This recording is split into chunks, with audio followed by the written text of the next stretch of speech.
Welcome to Maheshan IAS. Your rank is our responsibility. As you sow you reap.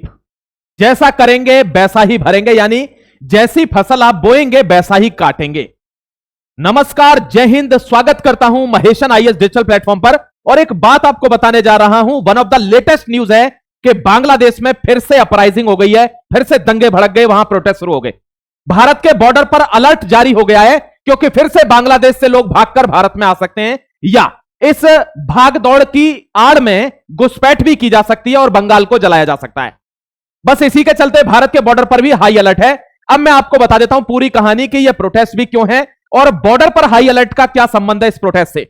दोस्तों, आप ध्यान से समझिएगा कि शेख हसीना को भारत ने शरण दे रखी है, और कई बार मोहम्मद यूनुस इस बात को बार बार इंटरनेशनल मीडिया में उठा चुका है कि वी वांट हसीना बैक, हसीना को वापस भेजिए, वो वहां पर नहीं रह सकती है, वो कातिल है। दोस्तों, हसीना के लिए फांसी की सजा मांगी गई है, यानी सी मस्ट बी प्रोसिक्यूटेड। अब वो फांसी की सजा पाएगी या नहीं, इस बात के ऊपर पूरा आर्टिकल है, बहुत ध्यान से समझना। जो नई पार्टी बनी थी, जिन स्टूडेंट्सों का जो प्रोटेस्ट हुआ था, 1400 से ज्यादा लोग मरे थे जुलाई 2024 में, जब आवामी लीग की सरकार गई थी। दोस्तों, मोहम्मद यूनुस उस समय पर मौके का फायदा उठाकर इंटरिम हेड बना हुआ है। अब वही चीज मोहम्मद यूनुस फेस कर रहा है जो हसीना के टाइम पर हसीना ने फेस करी थी, और मोहम्मद यूनुस ने कहा था यह नया बंगाल है, अब यह नया बांग्लादेश है। तो अब वो सेम चीज वो भी फेस कर रहा है। तो जैसा उसने उस समय किया था, वो अपनी ही बनाई हुई दवाई आज खुद ले रहा है। बहुत ध्यान से आर्टिकल को समझने का प्रयास करना। बांग्लादेश में हिंसा भड़क चुकी है, समझना मेरे दोस्त। आर्टिकल को आपको बहुत अच्छे से समझाऊंगा। Fresh protest in Bangladesh over new charter, protesters clash with police and tear gas fired. Protesters में और पुलिस में झड़प हो गई है, कई वाहनों को आग लगा दी गई है पुलिस के को, और दोस्तों आपस में कई लोग घायल हुए। 100 किल्स हो गए और 100 ही घायल हैं, ये समझिए, बाउंडेड है। उस समय कितने हुए थे? 1400 से ज्यादा मौतें हुई थी उस समय। यहां देखिए, clash erupted between protesters and security forces as the interim government led by the Nobel peace laureate Mohammad Yunus prepared for the signing the July national charter. जुलाई में एक नेशनल चार्टर साइन होने वाला था, और उसी के ऊपर दोस्तों ये प्रोटेस्ट हुआ है। उसमें अभी जो नई पार्टी है एनसीपी, उन्होंने कहा है कि चार्टर में हमारी 3 मांगे मानी नहीं गई, हमने साइन भी नहीं करे, हमारे साथ 4 और पार्टियों ने साइन नहीं करे, यानी फिर से वही हो रहा है जो हसीना के टाइम पे हो रहा था। तो हम सेम लोग हैं, सेम प्रोटेस्टर हैं, सेम एनसीपी पार्टी है, तो दंगा भी सेम ही होगा। क्लियर कहा है उन्होंने। Protesters vandalized at least 2 police vehicles, यानी इनको आग लगा दी है दोस्तों, खत्म कर दिया है।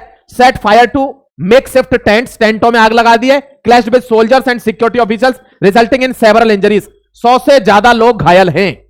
मोहम्मद यूनुस ये है दोस्तों, ये ध्यान रखना। ये दूसरा एक समझ के चलिए शहबाज शरीफ है। चाटुकारिता में इसको नोबेल मिला हुआ है दोस्तों, देखिए नोबेल लॉरेट। यहां बता रहा हूं आपको, same protesters, same story, now Yusuf faced. वही प्रोटेस्टर है, वही कहानी है, अब बस आदमी बदल गया। पहले हसीना थी, अब यूनुस फेस कर रहा है। The demonstrators describe themselves as the same people whose protest ousted former prime minister Sheikh Hasina in August 2024। वो कह रहे हैं अगस्त 2024 में हमने हसीना को आउट किया था, सेम चीज से डेमोन्स्ट्रेट करके, प्रोटेस्ट करके। अब वो कौन झेल रहा है? अब झेल रहा है Yunus. Their primary grievances is that new charter does not address their concern despite casualties and sacrifices made during last year mass uprising. इतने बड़े आंदोलन के बाद, इतने लोगों की जाने जाने के बाद, वो जो चार्टर बना है उसमें हमारी मांगों को पूरा नहीं किया गया है। ये सारी की सारी जाने, सारा का सारा त्याग, सैक्रिफाइस सब बर्बाद हो गया, यूनुस ने कर दिया। ठीक है, यानी इनकी मांगे ही नहीं मानी गई है दोस्तों। जो हसीना ने करा था वही यूनुस कर रहा है, यानी केवल लॉलीपॉप दे रहा है यूनुस, केवल ये कह के कि ये नया बांग्लादेश है। समझने का प्रयास करना। The core issue July national charter, core issue है जुलाई का नेशनल चार्टर, जिसमें NCP want to sign July national charter unless 3 conditions are met. जब तक साइन नहीं करेगी, जब तक 3 उसकी मांगे पूरी नहीं हो जाती। और कौन कौन सी मांगे हैं वो भी देख लेना। July national charter named after the uprising that began in July 2024 में बिगन हुई थी। इसमें इतने बड़े मास पर दंगे हुए थे दोस्तों, प्रोटेस्ट हुए थे, इनमें 1400 से ज्यादा लोग मारे गए थे। आपने देखा होगा कितने हिंदुओं की जानें गई थी इसमें। धुआंधार गलियों में काट मार, खून की नदियां। यहां दोस्तों वो यही कह रहे हैं कि intended to pave the way of raft political reforms. हमने जो सरकार में रिफॉर्म चाहे थे, सुधार चाहे थे, वो नहीं हुए। It outlines a road map of constitutional amendments, legal changes and enactment of the new laws. जो नए लॉ थे उनमें लीगल चेंजेस नहीं हुए, और जो लॉ हैं उनका एनेक्टमेंट नहीं हुआ है लीगली। ये सारे लेक्यूनास देखे गए हैं किसमें? बांग्लादेश की पॉलिटिक्स में, और उसी के लिए पहले प्रोटेस्ट हुआ था, उसी के लिए अब हो रहा है। The national consensus commission formed by Yunus government drafted the charter after talk with 30 political parties. ये भी एक रीजन है कि 30 से ज्यादा पॉलिटिकल पार्टियों से पूछ पूछकर वो चार्टर बनाया गया है, जिस पर एनसीपी ने साइन नहीं किया, क्योंकि उनकी तीनों मांगे उसमें है ही नहीं। उन्होंने जो अमेंडमेंट्स दिए थे वो उसमें है ही नहीं। इस वजह से सेम चीज अब ये फेस कर रहा है दोस्तों। जुलाई चार्टर पर साइन नहीं किए इन लोगों ने। नेक्स्ट बढ़ जाता हूं। देखिए ये हैं वो लोग जो नए नेता बने हैं एनसीपी के, यानी नेशनल सिटीजन्स पार्टी बांग्लादेश में नहीं बनी है। ये वो प्रोटेस्ट है दोस्तों, 100 killed and hundreds of injured Bangladesh में। Protesters are demanding state recognition, हमको राज्य का दर्जा चाहिए, लीगल प्रोटेक्शन चाहिए, rehabilitation for those injured in families killed in 2024 uprising often refer to as July fighters. जुलाई फाइटर्स के नाम से इनको जाना जाता है। जो जुलाई 2024 में मारे गए उनकी फैमिलीज के लिए कुछ नहीं किया गया, उन लोगों को कोई रिकॉग्निशन नहीं मिला जो जुलाई फाइटर्स हैं, यानी इनकी मौत हो गई लेकिन कुछ भी चेंज नहीं हुआ। की पॉइंट ऑफ कंटेंशन क्या है? Some groups including student national citizen party NCP was that the charter initially did not fully meet this demand. यानी चार्टर जब आया था जुलाई में, इसने अपनी कोई भी डिमांड फुलफिल नहीं करी शुरू में। यह भी एक रोष है बांग्लादेश के अंदर। दोबारा हिंसा भड़की ही इसलिए है क्योंकि अब यूनिस के मारनी है लात। ठीक है, ध्यान रखना मेरे दोस्त।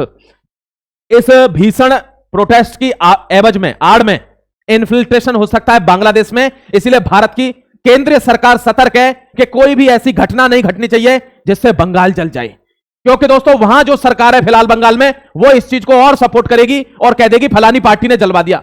जलवाएंगे खुद ही, इसलिए वहां बहुत ज्यादा जरूरत है। मैं आपको आर्टिकल लेकर आऊंगा पश्चिम बंगाल का, धागे खोलूंगा। मैंने कोई आर्टिकल नहीं बनाया है अभी, दीदी मैं आ रहा हूं आर्टिकल लेके, ध्यान रखिएगा। जय हिंद, वंदे मातरम। An amendment was reportedly brought hours before the signing indemnifying the July fighters for their role during the uprising including against the ousted Awami League regime। वो कह रहा है जिस तरीके से हमने अवामी लीग को, जो रेजिम थी, उसको बाहर किया था, अपनी जानें दी थी, सेम चीज यूनिस कर रहा है, कोई फायदा नहीं हुआ, इसको भी बाहर ही करना है।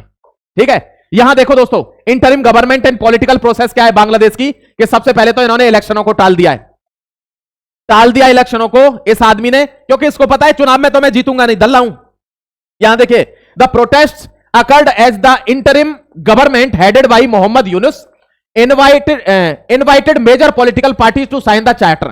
ध्यान रखना दोस्तों, जो मोहम्मद यूनुस के द्वारा सरकार चलाई जा रही है, इंटरिम हेड है ये, इसके द्वारा 30 से ज्यादा पॉलिटिकल पार्टियों को बुलाया गया है, उनसे कंसेंसस करके तब यूएन चार्टर को साइन किया गया है। वो यूएन चार्टर नहीं, सॉरी, जुलाई चार्टर, और उस पर एनसीपी ने साइन नहीं किया, जिनके लिए वो बनाया गया था उन्होंने ही साइन नहीं किया है। Yunus has promised to hold the next national election in February. दोस्तों नेक्स्ट इलेक्शन जो है फरवरी में टाल दिया गया है, फरवरी तक ये लोग यही झेलेंगे जो झेल रहे हैं। यूनुस खान क्यों? क्योंकि भाई नोबेल प्राइज विनर है यार, नोबेल प्राइज विनर बंदा है। देख लीजिए कैसे जीता होगा इसने नोबेल प्राइज, समझ गए। यहां election in Bangladesh must be held under neutral administration, कह रहे हैं बांग्लादेश के अंदर जो अगला इलेक्शन होगा वो न्यूट्रल एडमिनिस्ट्रेशन में होगा। भाई मेरे को विश्वास नहीं है, भले ही हो जाए, मेरे को विश्वास नहीं है, मुझे नहीं होता इन पर विश्वास, सीधी बात है। ये आदमी अब क्या कह रहा है, देखिए, the newly formed student led national citizen party NCP and 4 left wing parties did not participate. इसने कहा है मैंने 30 पार्टियों को बुलाया, पॉलिटिकल पार्टियों को, अब इन लोगों ने इसमें पार्टिसिपेट ही नहीं कराया है जुलाई चार्टर में, तो मैं क्या करूं। अब उसी के ऊपर इन लोगों ने दोबारा से प्रोटेस्ट कर दिया है, बात को समझना। यह स्लाइड है असली। Once Yunus cited the youth led protest declaring it marked the beginning of new Bangladesh. जब यह गई थी ना यहां से, इन लोगों ने भगाया था इसको, हसीना को, तो यह बार बार क्या कहता था, यह नया बांग्लादेश है, यह नया बांग्लादेश है। अब ये पुराना बांग्लादेश है क्या चाचे? अभी भी ये नया बांग्लादेश है। अब वो क्या कह रहा है, now taking the test his own medicine. जो दवाई इसने बनाई थी हसीना के लिए, अब वही दवाई इसके ऊपर काम कर रही है, ये खुद ले रहा है उसको, समझ गए। वो प्रोटेस्टर जो भड़काए गए थे अब वो इधर ही आ रहे हैं। मतलब वही वाली बात हो गई कि अमेरिका ने ही पैदा किया अलकायदा को और अमेरिका को ही ठोक दिया अलकायदा ने। जय हिंद, वंदे मातरम। ठीक है मेरे दोस्त, देखिए this is the final slide. इस तरीके की अपराइजिंग पहले भी हुई थी बांग्लादेश में और फिर से प्रोटेस्ट हो रहे हैं, ध्यान रखना। इस बार यूनिस की बारी है, यूनिस को तो जाना पड़ेगा, कंफर्म है, वहां अमेरिका भी आ गया, इसको भगवाएगा।